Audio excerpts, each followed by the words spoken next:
What's up? What's up? What's up? Welcome to the All Around. I'm your gracious host, Dr. Anthony. Please tune in on Mondays at 6 p.m. for your entertainment purposes. We will hit current topics, old topics, and everything else in between. Be there or be square. Deuces, my loves.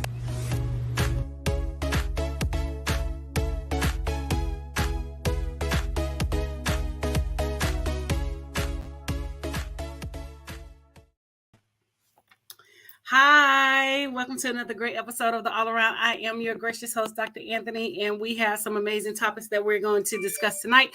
We also have in the house the beautiful Miss Ida B, and of course, producer Mark Lee. So without any further ado, let's go ahead and bring it out. Hi, honey. Hey, I look like I'm a throwback from the 50s. Oh, that's a problem. Let me see if I move over here. You are so funny. I'm being a redhead today. Oh, okay. I see you. Redhead. I see you. So how was your weekend? It was okay. I didn't really do anything.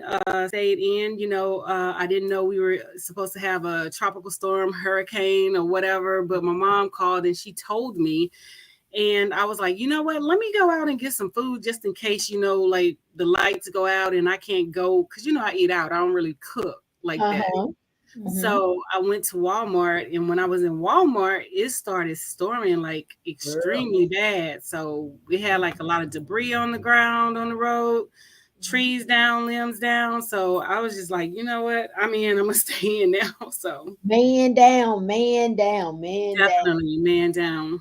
I had went to actually I made my way to DC to Fisher Farmers and Baker. Why you ain't call me? I would have met you. Girl, I got there. Well, I have a girlfriend. Me and her share the same birthday, so every year we go to a birthday. And we got there. She said she had a food phobia and she couldn't eat at a brunch or a buffet. My mouth had started watering because that's one of my spots. I said, "Oh, no worries," and she said, "No, I got food poisoning." I said, "From here?"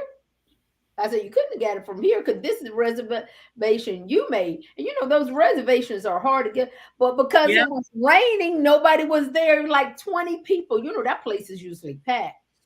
And so me and her got into talking about phobias, like I said, "Have you ever got food poisoning or thought you got food poisoning?"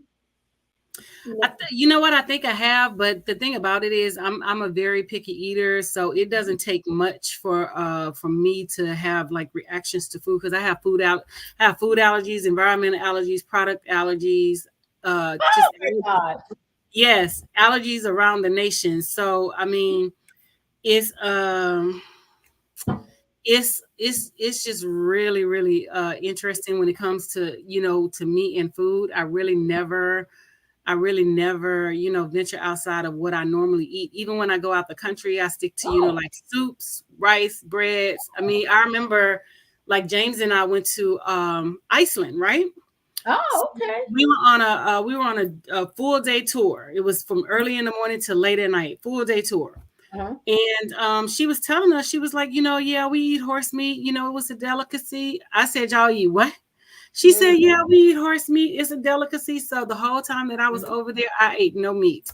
I only had soup and, stuff like that. So I don't know, it may be mental, but, I don't want to be going around to my, eating horse meat.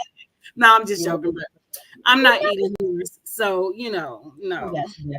But she was so serious. And I said to her, when you didn't get food poisoning here, I can understand. All of us have had, like you said, especially with you have what you call. I even have what I call food intolerance. And I was raised in the South when we ate from the Rudy to the Tootie. You ate what was put in front of you. But I don't think I've eaten Rice Krispies since 1986. You know how something you was forced to eat so much as a child, left home, you vowed you would never eat it again. And my brother, he won't eat oatmeal. Okay. And so so she said no, she just some people won't. Like I said, I'm like you. I'm a low key foodie. I've been in the military. I done ate monkey. I think I done ate a lot of stuff. I'm one of those guinea pigs that I will try something once. But it also have to, when you go to these, you're a traveler, and sometimes Mm-hmm. it's about how the food look that would shut me down. The smell. Two things you can't get me to eat is okra or eggplant. Oh no, I love okra. Most of my friends, I just no, and they be like, if you had like my mom and my grandmama and such, and no, you just can't get me to an eggplant. Now we'd have made that into something sexual. It's Well, something. eggplant, if you season it properly, it's pretty tasty. I like it deep fried. My mom used to give it. That's one of the things that I could actually eat when I was little that would actually stay on my stomach is Mhm. eggplant and okra, surprisingly. But I think if you try it Creole style, I think you would change your mindset or whatever about it. But I just tell people, okra has to be cooked right. You can't Yeah, and most be people, I think. simmering. But what is something that Mhm. somebody cooked that people raved about that they did? You know how somebody rave about a certain food or something, and you get that one experience and they just ruin it for you. I'm still trying to learn to eat crayfish, and like I love crab cake, but I can't bring myself to eat a crab. I have to have no go back in that room, charge me $20, and bring me a crab cake. And I didn't know all the effort that went into it. But after I got myself together, um, I watched a Kirk Franklin movie. It's out on Okay. YouTube. It's Okay. called Father's Day. Okay. And it's not. And so Kirk Franklin had just turned 53. He made this documentary around promoting the new release of his. He got a CD coming out, Mm-hmm. and the documentary is named after the his CD Father's Day. Okay. 53 years old, and Kirk did not know who his father was. So the documentary is set up with him receiving a call from his mother, which he doesn't call her mom, mommy. He calls her Deborah. Mm-hmm. Raised, and so you find out that Kirk Franklin had this horrific childhood. Mm-hmm. And at 53 years old, he in May of this year is when he found out who his father was. Oh He was wow. raised by his mother. He was raised by a 64-year-old family member, cousin, and and he went through periods of his life where every now and then somebody said, "This is your daddy. This is your daddy." Um, and they go through this DNA, and he said something very profound. He said, "I would take this 19 Grammys I have received if I could just be somebody's son." And we think about the impact when people have kids and they don't raise them, it was odd how he called his mother Deborah, and he said he hadn't seen or spoken to his mother in 23 years. Oh So wow. That's yeah, interesting. so when she called, so when you see something like that, when she called, Mm-hmm. he's calling her Deborah, but they run that this is his mother. And she says a rumor going around about who your father is again, and I'm just trying to get in front of it. Mm-hmm. So his aunt dies, or family member who happens to be his mother's sister. So while at the funeral, one of his background singers was there and said, "It's a man here, look just like Kirk Franklin," literally. So she goes up to the man and engaged the man. And he said, "Yeah, I did date Deborah many years ago."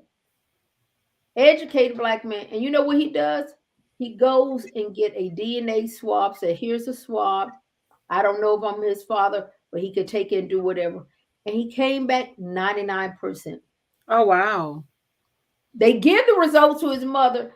"I don't know where y'all got this from. Y'all done made this up, this not." So then they show him Kirk, his mother, and him go, and it come back, of course, 99%. So what makes me question all of this is she must have been a whole thought. And his and he was 14 and she was 15, and him and Kirk cried like a baby because he lived down the street from Kirk, Mm-hmm. and his Kurt son had played. And so Kirk talked about being homeless, all the trauma of not being wanted. He So the said, mama, let's get back to the mama. The mama must have been a neighborhood thought because I mean, if they pointing out dad is like Oprah giving out cars, she done been like straight ran through like how like honestly, at but 14, and you could tell yeah, she had some mental health issues because then when they ran the second one, she said, I don't know why they keep lying. This is not your daddy. Well, first of all, you don't know who his daddy was. The man came forth and he cried. He said, because I was denied an opportunity to raise you. mm-hmm, Kirk talked about being homeless, blah, blah, blah. And she sat right there with her sister, but then that explained why he called her Deborah. That explained why he hadn't. So that woman had taken Kirk through something all those years. And he talked about how insecure he was as a person, and he never felt like he belonged to anybody or anything. He said twice a year, um, Deborah would visit him, and it was like a wound that never healed. And you could tell, you know how we could tell folks was a hot mess. And it was actually a tearjerker, 35 minutes he made, and he posted it on his YouTube and made it into a documentary. And you deal with children, and you think about when you see children come to school, you don't know what somebody child is going through. But mm-mm. and then that led to Tyler Perry talking. He never knew who his father. And Kerry Washington just came out with a book, and she didn't know who her father. And Oprah never knew who her father was. Well, That she has a father, hmm but the issue is that they were having fertility issues, so they used the sperm donor as the father. So the father has already always raised her, hmm as his own, but they just used the sperm donor to get her. But do you think that they should have disclosed that to her at some point?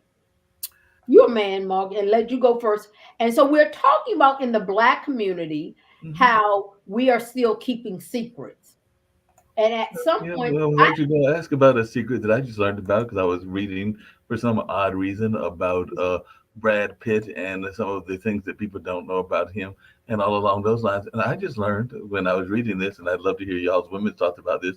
Apparently, Brad Pitt is the ninth cousin related to somebody. I think his name was Hickman or something like that. But he is the ninth cousin for our illustrious president, President Obama, and all in that space. So apparently, that's a little known fact is that he is distantly related to President Obama and everything. They're like ninth cousins and all in that line. So should we care? Or should we really give a crap that he is related to the president? And I guess this means that Brad Pitt is partially black and everything, but No, he's not definitely. partially black. Don't give him that. Don't try to adopt him into the black community. That's stop that's it. from the white side. No. We just being real. That's from the white side of his family. His mother was white. His father is black. You know what I'm Right. saying? So the relationship is coming from that side. And I think to be honest, if we all dig down deep into our history, we're all related to some white people somewhere because that's how we get our skin tone. That's many of how we get our hair. I mean, like I said, freckles are a white trait. They're not a black trait. So that's how I get freckles and things like that or whatever. So if we really look at history and we really look into our ancestry or whatever, we are we are all related to them at some point. Well, you got the Black Hebrewites who said Adam and Eve was black, and Hmm. we know Moses' wife was an Ethiopian, and I remember Mark in which during COVID they actually had a show of guess who's related to who, and I think they were talking about who was related to some of these famous people, and even like celebrities, like Brandy and Ray J, like Snoop Dogg is related to what's that, Boosie Collins, and they were talking about how people, Hmm. like you said, now are you related to any famous people that you know of? Not that I know of. N- Mm, Not that I'm aware of. I mean, I have some family members that have some of their own notoriety. Like I said, the biology department at Central is named after my grandfather, and grandma was actually the creator of really? the first black library in Raleigh, North Carolina, which is the state capital and everything. So there Wow. are some folks that are part of my own legacy that is definitely have some accolades and all in that space. But in terms of super famous folks or anything along those lines, I know that there were some people that had associations with them, but I'm not directly related to them because I know that W.E.B. Du Bois and I think Langston Hughes and others would come to my grandmother's house because they were part of that Harlem Renaissance. You know, the Harlem Renaissance had stops as well, and the South was one of those stops and everything. 'Cause I know Langston Hughes and Arnold Bontypes mention Molly Lee in those letters that they have to each other. And I know there's a picture of W.E.B. Du Bois at my dad's house and everything. So they would sometimes have some of those encounters with famous folks, including like maybe even Martin Luther King and other folks like that. But definitely, I don't remember of us having any direct relationship. Mhm. Okay. Okay. Well, what do you think about Dr. A as you coming back? We're talking about, they always say secrets destroy.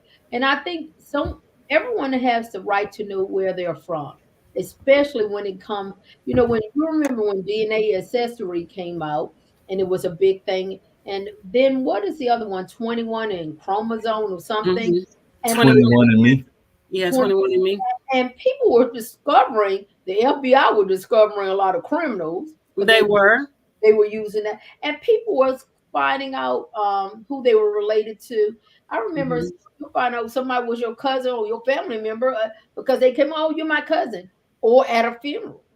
So think at 53 years old, does it matter? I mean, because to me, it doesn't matter because he raised her. That was his daughter. You know, the mother was the incubator and she used the egg. So apparently, like he was having some fertility issues and they couldn't conceive her no other way or whatever. And it was a donor. So you want to build a relationship with a donor, somebody that didn't want you. No. Well, why don't you think they told her? To be honest with you, I don't think I would have told my kid either because that's my kid. Wow. I mean, yeah, because it was a donor type situation. Do you think Gabrielle Union told her daughter that she didn't carry her, that she was conceived, conceived in vitro through in vitro fertilization and somebody else carried her? But I thought she said that. I didn't. Huh? No, I'm just using it as an example. I mean, to me, honestly, in her situation, I don't see the need to find out who the donor is because the donor never wanted to be a part of your life anyway. He was a donor. Your father is a part of your life. Your father is your father. If it's not anything medical or whatever, I don't see the need. Now, Kirk Franklin, that's a different story because he needed his father and he was denied the opportunity by his mother to have a relationship with his father. She was never denied her parent. You know what I'm saying? They just circumvented the process and got her a different way. He's always been there. He's always supported her. He's always raised her. He's always loved her. So that is his daughter.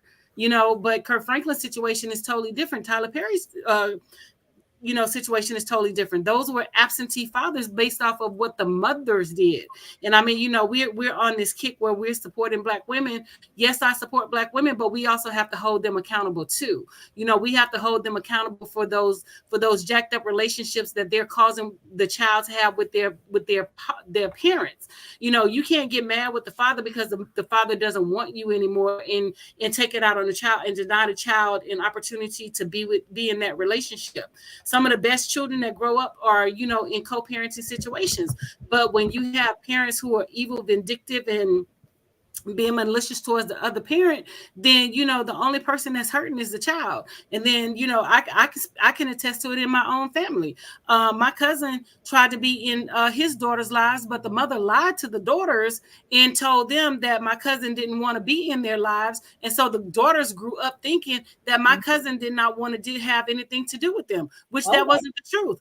My cousin tried to make contact all the time with the children. Although he was paying child support, he still tried to be in their lives. The mother was the one that denied denied them access to the Father, not him. So we have to hold Black women accountable in that regard too. You can't get mad because the man doesn't want you anymore and then lie to the children and try to, make it seem like the man is, wrong in this situation. And I'm all about what's right is right and what's wrong is wrong. If that man wants to be in that child's life, you need to give that child an opportunity to be in that man's life and to have that father figure that they so desperately need. That's why we have broken children.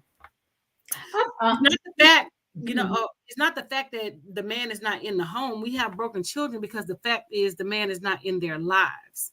Because you can have a single parent household and the other parent is co-parenting and the child is fine. But that's why we have broken children at. And the quote is, you can't fix a broken man. You have to fix them while they're young. When they become broken as an adult, it's too late. Then the bitterness, the hate, and all of that stuff is already there, and it's hard to unlearn like certain things. But yeah, we need to hold Black mamas accountable for having those jacked up, having the kids have those jacked up thoughts, and they having those jacked up relationships with the spouse. Hey, Dr. Anthony, just out of curiosity, because there is a famous person, not a brother or sister, at least not this time around, that has gotten married very late in life. So at what point is getting married late in life something that folks shouldn't be considering? Like I said, I'm 61, have never been married, so maybe it'll happen in my lifetime. But I see that there is a world famous wrestler, Hulk Hogan, that recently got married. He married as a yoga instructor and an accountant, and apparently they've been engaged since July, and it's his third time around. But is 72 old for folks to be getting married, or is it all right for them to get married in late life and all in that space? Apparently his daughter, who's 35, was absent from the wedding, so maybe she didn't like Mr. No, I mean, my thing is we can't deny people happiness. People have, checked out of this place and died because they had a broken heart.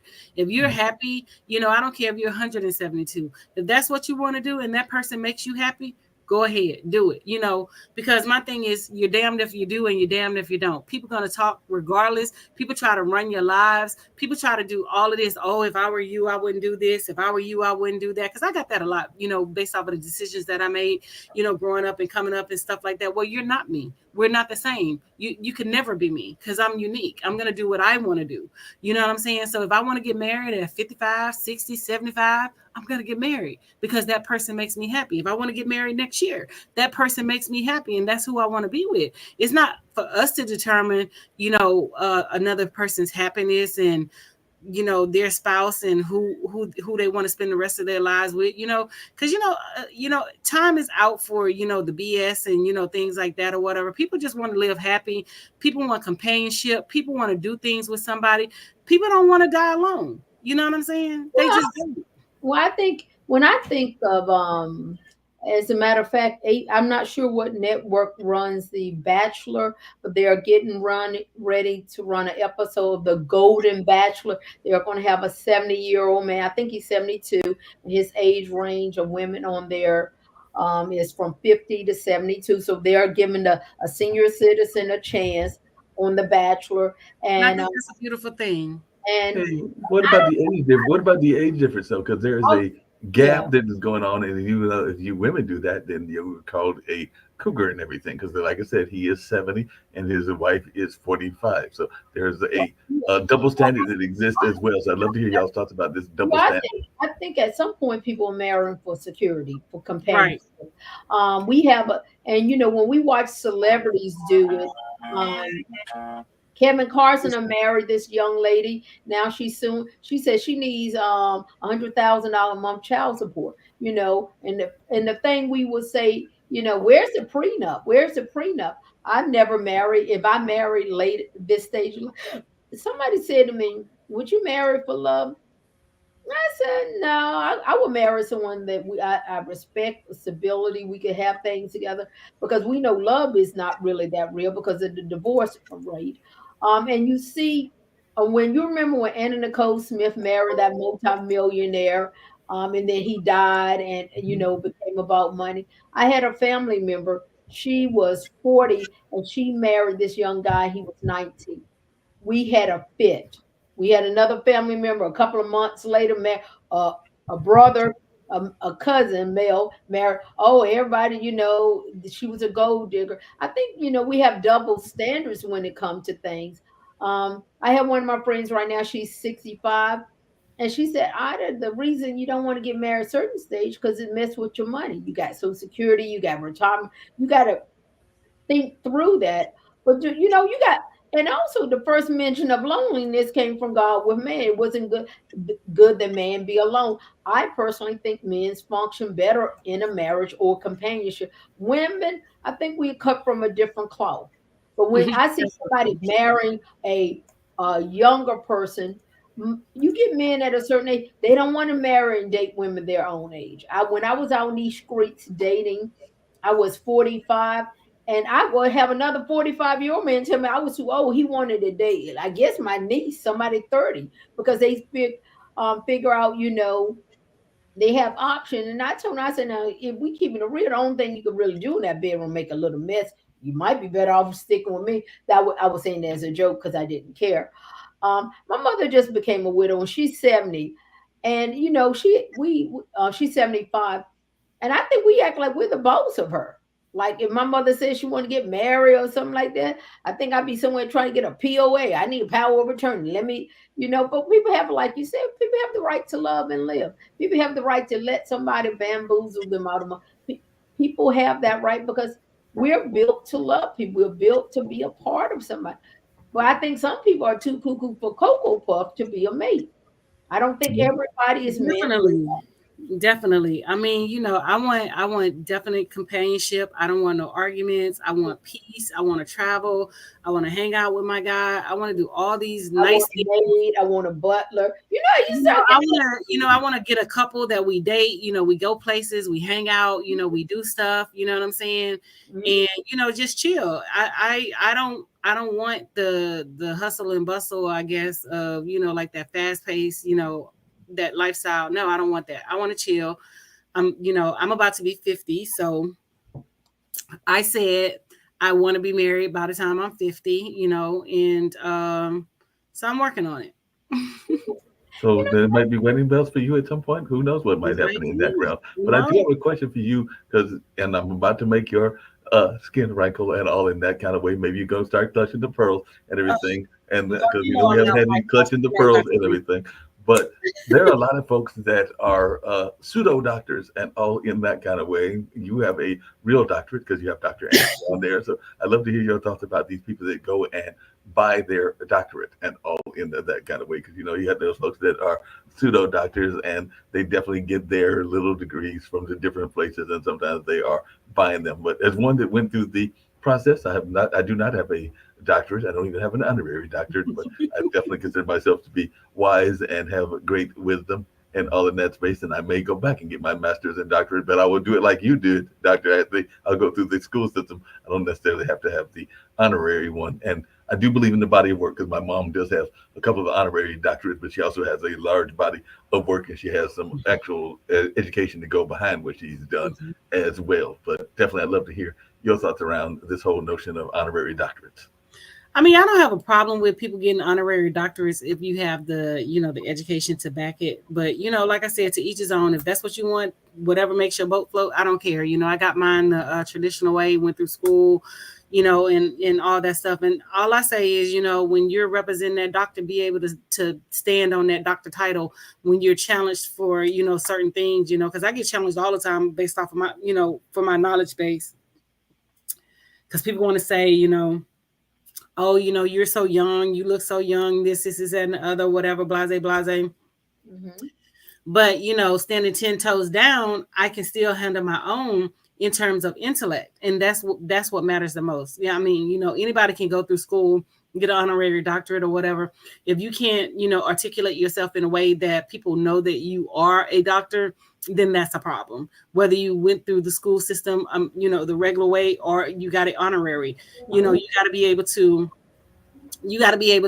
handle your business and things like that or whatever. And like I tell people all the time, the doctorate degree doesn't make me, I make the doctorate degree, because I knew, early on in my elementary, my primary years, I knew by the time I got to the 8th grade that I wanted a PhD. I didn't want an EDD. I wanted a PhD. I was going to get a doctorate. I was going to do this. I was going to do that. And I did all of that before, before like 35. And if they wouldn't have been hating, I would have had it in my 20s, you know, and it is because academia has never been a challenge for me. But you know, when I open my mouth, I try to make sure that you know I do know what I'm talking about, and I can you know stand on you know data, information, statistics, and you know things like that or whatever. So for those who always want to try to challenge, because I get people all the time, is she a real doctor? What you mean? She's Dr. Anthony. Is she a real doctor? I mean, because you know, if we want to just look at it historically, they didn't even call doctors back in the day. They called them physicians, you know, and they call people with PhDs doctors. And to be real with you, a person who has a PhD has the highest degree that you can attain from a university. So technically, my degree is a little bit higher than a medical degree. You know what I'm saying? Mm-hmm. So that's my thoughts on it. Ida. I think I have worked for a couple of PhDs, Mm-hmm. doctor that, you know, and like you said, when people think of, and when I think of honorary doctoral degree, I think of celebrity. I think of someone to make that, you know, and what brought a lot of light to it was Bill Cosby when they started revoking those, you know, and I was listening to a program the other day, and Rutgers University, I think that's a college Yeah, university, Rutgers and is in New Jersey. they had opportunity to invite um what's that girl that used a Jersey Shore, Snooki and Mm-hmm. Maya Angelou. They paid Snooki $100,000 and gave her honorary and wanted her to be a speaker. And maybe they paid Dr. Maya Angelou 20,000. So you know, I think when we, like I said, whenever I thought of an honorary doctor, I just thought of a celebrity or entertainer that interfaced with a particular college and they wanted that relationship. And when I think of honorary doctor, a lot of time I do think of HBCs. Recently, you had Black China, who now goes by Angela White. She was on the Tamron Hall show, and she was given an honorary doctorate. And people was dragging her in theology and you know, I like you said, I think it can be very propaganda driven, very political, bring and you think about, like, I'm sure Beyonce, Rihanna, certain people I'm sure has honorary. And then you think of people that they said, I don't need that, you know. Like I said, I didn't work for a couple of PhDs, engineers, you know, and were truly eggheads, just so smart, but would get lost going to the printer. They were just very, very smart people. Um, and I had one, um, he wanted to be addressed by that. He wanted to be called Dr. Such and Such because he had put in the work, he earned the right. And the organization I worked for, the only person that would be called by that name was the CEO because he was a snob, the sneak, and all the rest of the PhDs that, you know, and I asked him, I said, what is the deal behind that? And he didn't want you to get overly familiar. He wanted you to call him Dr. Schrader. He said, I want you to Yeah, call him. that's absolutely. And that's you know and that's well within his right because you know it's not you know we don't they just don't give us these degrees But you no, he know didn't want other people to be called doctor in the company. He wanted to own one, you know, and right but you know my thing is I couldn't work for nobody like that because just like yeah. you earned your degree I earned mine because mine wasn't given you know and that's a title that you have earned so you earn the right to be called doctor. Now if you're ABD that means all but dissertation you're not a doctor. That Mhm. means that you have completed all of your coursework and you have not completed your dissertation yet. So I don't refer to people as ABDs as doctors. I wouldn't. And that's just me. I don't call people that has not completed their dissertation and defended their research and you know their studies and things like that and taken their comps and passed their comps because a lot of people get stuck at the ABDA stage and want to be referenced as doctor. You're not doctor because you have not jumped that threshold and you have not completed what you needed to complete to be called doctor. You know, so me personally, I don't address them as doctor. They're Miss, Mister, or whatever. But No, that makes a lot of sense. But as y'all are talking, a couple of things cross my mind. Is one is how much do the folks? This is actually a twofold question, but how much do folks put too much of a emphasis on the whole notion of the education background? Because as you just said, Ida, there are a lot of smart people, and I know a lot of smart people that may not have the greatest common sense in the world, and all in that space. So, how important is it for educated people to also understand that there is common sense as well, because not every educated person has common sense. So I love to hear. well, I mean, let me jump in there because I say this all the time. Educated doesn't mean degree. You Right. know what I'm saying? I know people who are educated who has a sixth grade education, a ninth grade education. You know, my mother completed well, she completed up to the ninth grade, and she's way smarter than some of the people that has, you know, like masters and doctorates and things like that or whatever. So, you know, you can't stand 10 toes down with them. And I tell people all the time, having a degree means that you completed the necessary requirements to meet that degree. It does not mean that you're educated, because I know some people who have degrees and people who have doctorate degrees that are fools, that are dumb, that are dumb as a box of rocks, that, you know, can't function outside of somebody telling them what to do, but they have a title.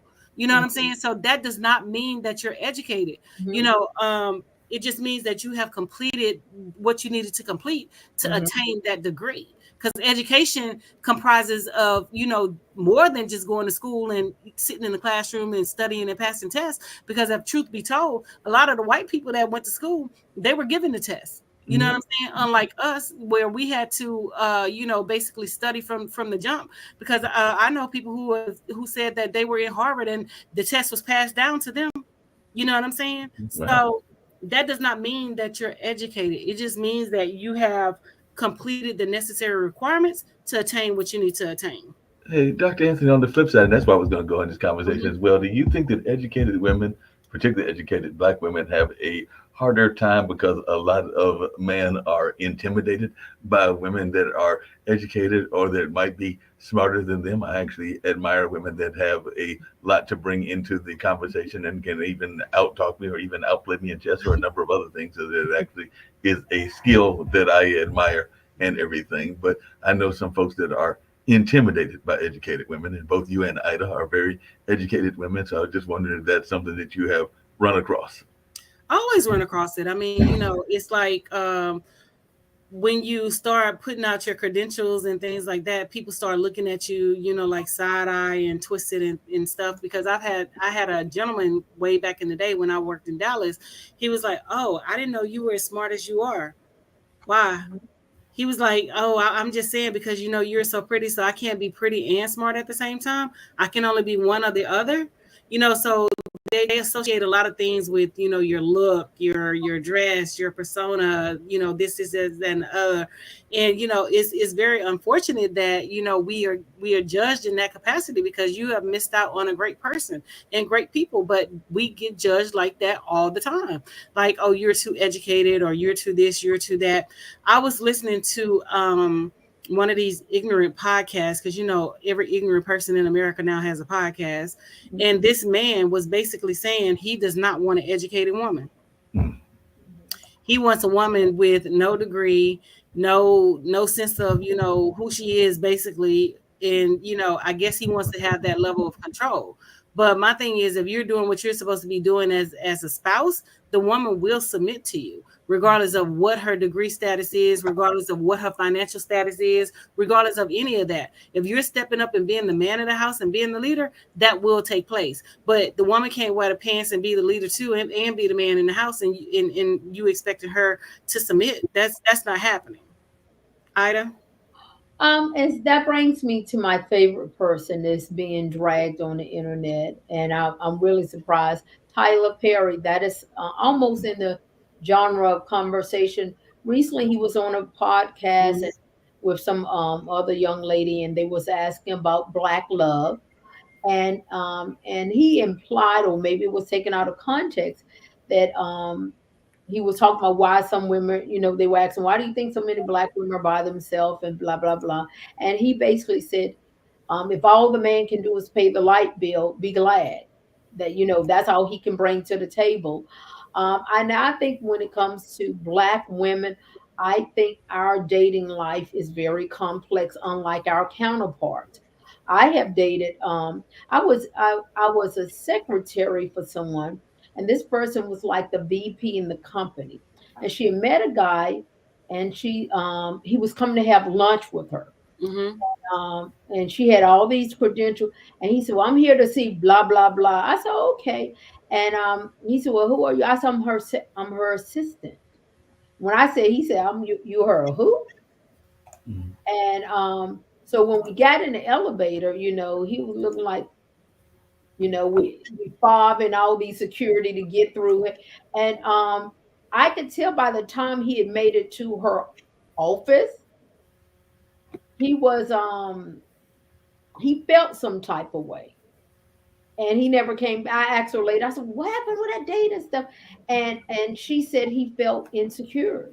I said, "Well," and so she said, when, I would go, and I'll give example. When I would go, I said, when somebody would come and visit, I said, "Well, are you here to visit Dr. Delaveau?" And he said, "Who?" "I'm here to visit Belma." I said, "Dr. Delaveau. I'm her assistant." And I said, and so it was, and so after a while, certain people, she said, "Ida, don't tell them I got a PhD." So when you got this dating aspect and this educated woman, and she said sometimes, Ida, in the workplace, she said, "Sometimes I want people just to be who they are before they know who I am, because I want to see their real colors." And so a lot of times she'd be a guest speaker at some big event and different stuff.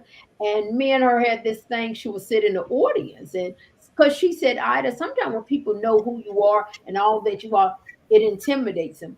But It does. I have 9 brothers. Most of my sister-in-laws have degrees, highly educated, and admit not one thing to them. They didn't care about, because at the end of the day, they were a man. They said, "I'm a man. I don't care what, and they would even say, "Yeah, what do initials?" And it wouldn't be, but when they fell in love, some of them fell in love while they were going to school, got the degree. Some of my siblings sent their spouses to school. So I think, like you said, if a person have their own set of insecurities, I done had people, like you said, you got people to. I had some of my girlfriends. They would say, "I won't date somebody because they don't have a degree or they don't own property." I said, "But what about building something with somebody?" But then if you talk to somebody, you see they ain't got the mindset to build anything. It's not the fact that you got something, you know. Um, they don't know how to keep what they got. So, like I said, we were talking, I done put a lot about Tyler Perry being dragged, and people, And I, along those same lines, and speaking of mindsets, I'd seen an article I was going to bring to Hold on y'all's before you go attention. there. Hold on before you go there. go there. It and the thing about it too is I I I tell people all the time, you need to date in your lane. Now, you want a 6-figure man or a 7-figure man, 8-figure man, whatever, but are you 8-figure, 6-figure, or 7-figure man status? You know what I'm saying? And a lot of people are like, this is what I want, but you're not a, you're not the one that he wants. You're not the one that is attracted to him. That he's attracted to, and you know women women like certain men just like men like certain women. And I tell people all the time, date in your lane. Like, if you got a high dollar woman, and your woman is like this is that and the other or whatever, and she was doing all this stuff before you know what I'm saying. It Don't expect her to drop and lower her standards when when she's giving you an opportunity and things like that. Because I've had some people, a person, not people, but a person got angry with me when they asked me what I wanted for my birthday. And so what I said I wanted, oh, who can afford to pay for that? Da, da, da, da. But you knew what type of person I was. You knew what I rock before, you started, chasing me and wanting me and stuff like that or whatever. So now that I'm saying, what I want for my birthday is a problem. But, when your birthday rolled around and you said what you wanted, it wasn't a problem for me to go get it. And you accepted it. So, my thing is whatever, she's putting out, you should be able to put out. And whatever he's putting out, you should be able to put out. It should be vice versa. It shouldn't be like, like gold digger type situation, because I done been called several of those too. And I just let people know, hey, I can do this on my own. I can go get whatever I want. You know what I'm Exactly, saying? Anthony. You're very independent and all along those lines, but that's what I was going to get to, because there is a major entertainer that actually is trying to compete with eBay and Amazon, and he has actually launched something called Empower Global. It's a one-stop shop for Black-owned fashion, arts, and beauty businesses. And his executive, Dion Graham, because it is part of the Combs empire. So yes, I'm talking about Sean Puffy Combs and everything. But he apparently saw a video on Black Wall Street and the boom in Black Wall Street that existed in Tulsa. We know there were several, including the one this Mhm. year in Durham. So apparently he called this person up and said, "We got to do something about this. We have to try to recreate a modern version of Black Wall Street and this thriving community, how it looked, felt, was prosperous, and try to put a new twist on it." So apparently he has designed and constructed this company that is apparently constructed by a Black-owned development company called TechSpard and powered by a Mhm. Black-owned tech company called ChatDesk. So apparently it's very much in our lanes and everything, but they are definitely going to be apparently competing with Facebook, Instagram, eBay, and Amazon. So is this something that we can get into, or are our folks too much trapped in the notion that if it's white, it's got to be right, and that we can't support some of our own, and all along those lines? I'd love to hear what y'all think, because apparently he launched this month, in the month of September. Well, I think, I'm all about, creating our own. But my thing is, when you're creating your own and you're putting that stuff out there, it has to be of quality. You're just not gonna put things out there and expect people to pay for it, and your products are falling apart. Not saying that that's gonna happen or whatever, but the expectation, if I'm ordering from you, I want some decent products. I don't have a problem with supporting, like black owned businesses. I'm all for it. But at the same time, I do want a quality product. Not saying that white people products are all quality, but give me what I'm paying for. Don't get an attitude with me if I say, I decide against it, or this is not for me at the moment. Don't get an attitude, be like, oh well, you support the man, you do this. I buy what I like. You know what I'm saying? It doesn't matter who it's from or whatever. I buy what I like. If I want it, I'm gonna go get it. But I would prefer to support our own, and I think it's amazing. And I think if they can run it properly, I think we can be a force to be reckoned with over Well, there. speaking of supporting our own and everything, I definitely want to hear from Ida, but there is another entrepreneur, and I'm going to bring up the article on him as well. But Hold on apparently, before we get there, before we transition. I had to go ahead and speak, and then we'll and go. it's still in that same lane, so it's Yeah, not yeah, a yeah. total No, pivot. no, go and No, speak. I agree what you said. Let me But see. yeah, this was another one, because sometimes we get into businesses that people are surprised that we are into, because Mm, apparently this entrepreneur, this gentleman, is launching the first ever Black-owned credit monitoring company. So you can get your credit monitored and all along those lines. But this gentleman, Quintel Sumrall, is the visionary behind a company called iSeeCredit.com, which has become the first African American to own a credit monitoring company. So sometimes we get mad about Repo Man and the Credit Man and a number of other things. So does it just surprise you that we have somebody that is trying to make some money off of something that we oftentimes fear, which is our financial security and all in that space? I actually say more power to the brother, because the recent CNBC report found that 2 in 5 Americans have not learned how credit scores are determined. But he's actually trying to help in our lanes and everything. And I know a lot of people have not the greatest credit in the world either. I, you know, I think like Dr. A talks about sometimes when we think about will we ever have Black Wall Street again? And when I see initiatives like this, and even the other conversation you had about the other multimillionaire, and how do, like you said, how do we get behind and support these endeavors? How do we know how to vet our own? Um, just like when Wes Moore, who's now the governor of Maryland, he helped get that position because Oprah Winfrey, some of the heavy hitters, what we call our black mafia, got behind certain things. But at the end of the day, it's still about money. Um, and a lot of times I see when they put a name with a face, the first thing they do is try to bring up all their old history. They Mhm. try to they try to disqualify, discredit them, and them being our own people. Black people sometimes we're willing to deal with a hustle than an LLC because that's what we're comfortable with. So it's always empowering and inspiring to see, where these things are going to go. But when you think about when they have, if he does it and it is a success, he does need the backing of those black mafia. I call P Diddy, the Mhm. Carters. You got certain, but also we have people. IA is a big thing right now. Digital, just like I think they said the strike. They came to some contingency agreement today. Yeah, they Um, did. I think it was either today or yesterday. and we always say, black people, we're the most powerful sector in the world, but we don't know how to globally garner that. So, I wish them the best. I don't know how that's going to go, but I think people, once we get to a certain extent, we do need people that can keep that door open. When I think of the most wealthiest black person, what was that black billionaire that a couple of years he paid off a graduating class college debt. He wiped it clean. Yeah, I remember. I can't call his name, but I remember who you're talking about. And so what I began to learn, I have been a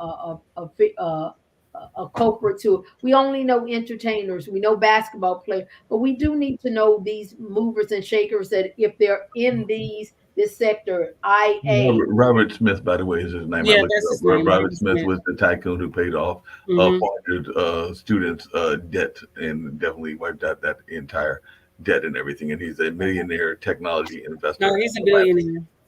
Huh? He's a billionaire. That's a billionaire. I thought you said millionaire. And so the black community, if we could come together, just not for snippets, but if Hmm. we could become a You powerhouse. remove the picture? Go ahead, honey. No, I was asking Mark to remove the picture so we can. Oh, yeah. Sorry about that. She said, "Move the Thank you. picture. Go, Yeah, we get the picture out of there give and it back everything. to her. Give it. Go, go, go. T, go on." I was just bullshit now. Just don't talk now. T. No, you just give it a hard time and everything. One of the other pictures, I don't know if people noticed it on that same photograph, but it was a lovely couple and all in that space. And maybe I'll bring that up as well, but I don't have to bring up the picture. But it is a couple that is celebrating their 79th. And I know just this past weekend we had somebody celebrating their 70th birthday, but this gentleman is celebrating 79 years of marriage with his wife. So it is a brother that is out there in Lincoln City, California, and he married his wife some time back, and he's almost 100 years old, and his wife is 97. So they've been celebrating a very long marriage, and they look quite happy and look like they might be ready to go another 75 to 100 years as well. You know that that's not always realistic and all in that space, but it was a very beautiful picture and all along those lines. So I think I would just show it so you ladies can see it as well. But that is the couple. Then, as you can see, they look like they are thoroughly still in love and all in that line. But definitely, it looks like they are celebrating 79 years of wedded bliss there in California. Like all of us here, we're still trying to find that first one and everything. But they definitely, what, 79? That means he got married when he was 21 and everything. But it looks like they are quite happy in that space. Mhm. I think recently they were talking about Remy Ma. Well, do you think it's a such thing? We could save that for a black love. Does black love really exist? Are we really in the numbers of passing it on? And like you said, 70 some years strong. We'll talk about next time Remy Ma, how her and Papoose have with their own separate. A lot of these black entertain and couples in general are getting divorced, and we were looking at them as plank holders, and they're quietly getting divorced. You got Shirley Strawberry that was married to that con artist, and like I said, Dr. A and I, as black women, we always concerned about our sisters and the community, and does black love exist for us anymore, Well, right? speaking of black love, there's a part of black love that is the songs, and we definitely know that there are some amazing romantic swooners and all in that line. So actually, Dr. Anthony asked me earlier what we would be talking about. So as we're closing out the show, what do y'all think about? Because it was just announced, I think either yesterday or the day before, the Super Bowl halftime is what a lot of people are looking for, and the Super Bowl halftime entertainment is going to be Usher, one of the leading croners of all time and everything. So he'll be there in Vegas, or actually Paradise is where I think the actual game is being played. And at halftime, it will be an Usher concert. And I think they said he was part of the Black Eyed Peas when they performed, but he's never been the sole headliner. We know that Beyonce's been a headliner. Of course, Michael Jackson, who was living, was a headliner. So what do you ladies expect from Usher? And do you think that he will give a good Super Bowl halftime show? Because he's going to be the headliner. They just announced that this past weekend. So, Dr. A. I don't really expect anything from Usher. I got to go back and learn a couple of his songs. I don't know. I don't even know all the words to his songs. I'm going to see Usher next month in Vegas. I think he's. Why you didn't tell me? I would have went. Girl, I should have, because I had bought some tickets and the person couldn't go, but we got that worked out with another person. But I think Usher, when I think of Usher, Chris Brown, Michael Jackson, great performer, and I could sing his songs because he speak at a cadence and you could read the words and stuff. And from an entertainer point of view, this can almost complete his catalog, because they said to perform at the Super Bowl, even though recently they said Taylor Swift turned it down, to perform at the Super Bowl as an entertainer closes their catalog. You up there with Prince, Michael Jackson, Beyonce, Janet, and to have it yourself and not to have to share this. And he's been vying for that for years because people didn't think he could pull it off. And I'm looking forward to seeing how, he does. Because, Rihanna did it last year, and people, and I think when people think of people, I think that halftime is about showmanship. Can you put on a good show? I think she did, even with the Rihanna situation, I think she put on considering she was pregnant and, levitating above the crowd. I think she put on a good show. I didn't think anything was wrong.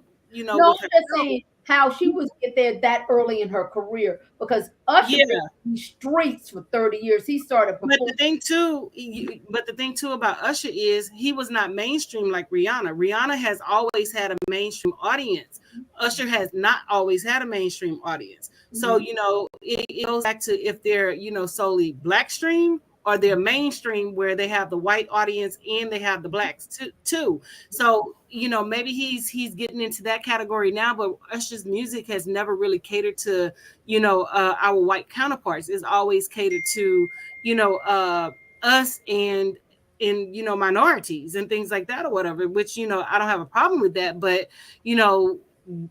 is he mainstream? That's the thing. And that may have taken, him a while to get to where he wanted to be in terms of the Super Bowl and things like that, because of the lack of being mainstream.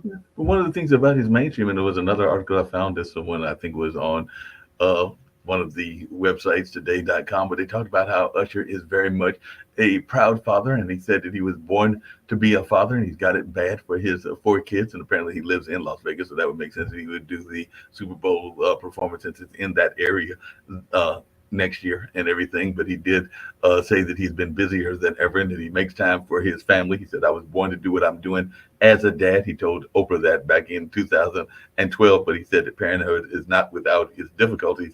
Balance is a big challenge, and I imagine if you're Usher, it's going to be a really big challenge. So he said that he wants to be at every recital, he wants to be at every basketball game, he wants to be at every step, but keeping up with his 4 children and also being a pop star might be a little bit difficult. So what do y'all think about this notion of balance? Because apparently he said, hey, he was born to be a dad, and he's trying to do that whole balance thing.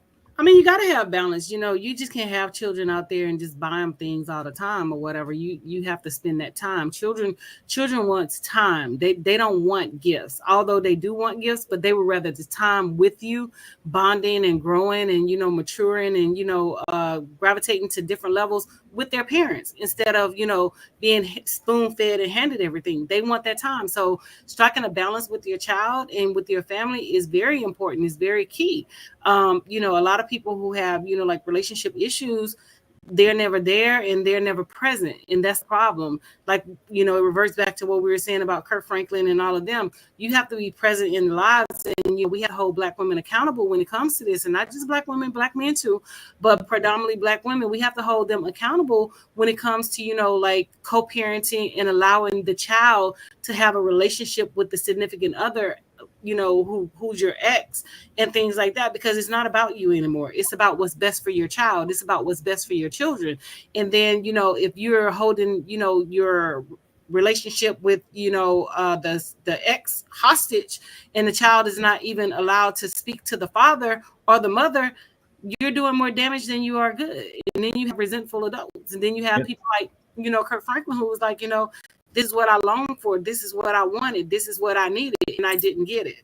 No, and along the lines at the end and everything, but the other thing that they talked about in this article on Usher is, and I actually had an interview earlier on one of my shows, and we're talking about this balance and notion, and also whether it is better to be with somebody that is in your same field. So when I'm looking at Usher, his current girlfriend is the senior vice president of A&R at Epic, so that would definitely be somebody in the music field. And his long-time relationship with Tamika Foster, she was an author and an entrepreneur. So it looked like he went through that lane of being with somebody in the field. When I went to the young lady that was a composer and a song arranger, she was saying, because her husband is in the music business as well, that she found it easier to be with somebody that understood where she was coming from and all along those lines, because they had that similarity and everything. So I was just wondering, as we wind up, y'all's thoughts about that, whether that is something. I'll say this, and then I'm gonna let Ida speak.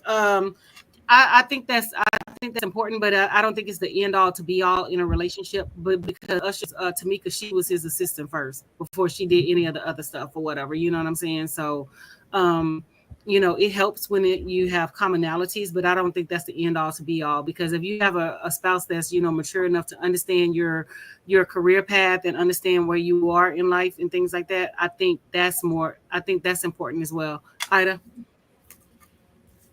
The only thing I would say in reference to Usher is also on that fatherless list. He was raised without a father. Shaq, Shaq mother ended up marrying, and once he became successful, Usher father wanted to claim him, just like Shaq father. So we're beginning to go bubble up into what we call the fatherless nation in the Black community. So I can see why he's taking such a strong stance on being there for his kids. I'm going to give you what I didn't have. Mm-hmm. And so I'm looking forward to Usher performing and different stuff. But yeah, like you said, we got gaps in the Black community that really needs to be addressed, and it really starts with our mother and father, how we go out.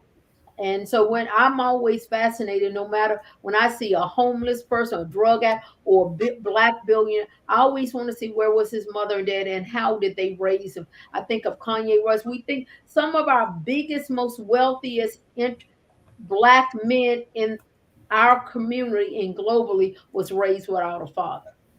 That's very true. Brokenness. So, and a prime example of a person who was raised without a father, who is like the bomb.com dad, is LeBron James. He is the epitome of doing the right thing, being there, being present in his children's lives, and doesn't have scandal or anything like that. He is the epitome of what I consider a great dad. Mm-hmm. So with that being said, the clock on the wall says that's all. And speaking of the clock on the wall, sorry to bother you, but you also said you have a guest. So can you remind me? I was about to say that. Yeah, we have a guest coming on next show, October 2nd. Right. I will email you guys the details of the guest, what she sent me.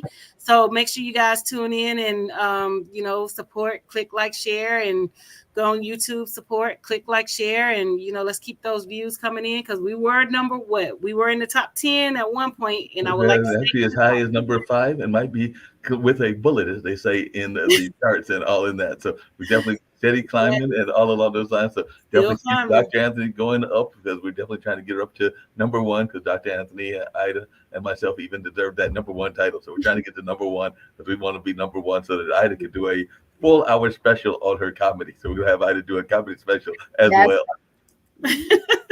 Definitely. So get prepared. Get prepared. So with that being said, the clock on the wall says that's all. Make sure you click like and share and tune in next Monday for our special guest and some more hot topics. And we will see you later. Deuces.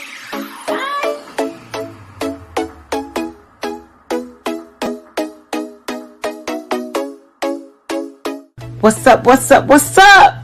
Welcome to the All Around. I'm your gracious host, Dr. Anthony. Please tune in on Mondays at 6 p.m. for your entertainment purposes.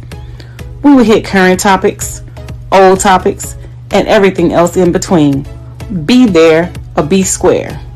Deuces, my loves.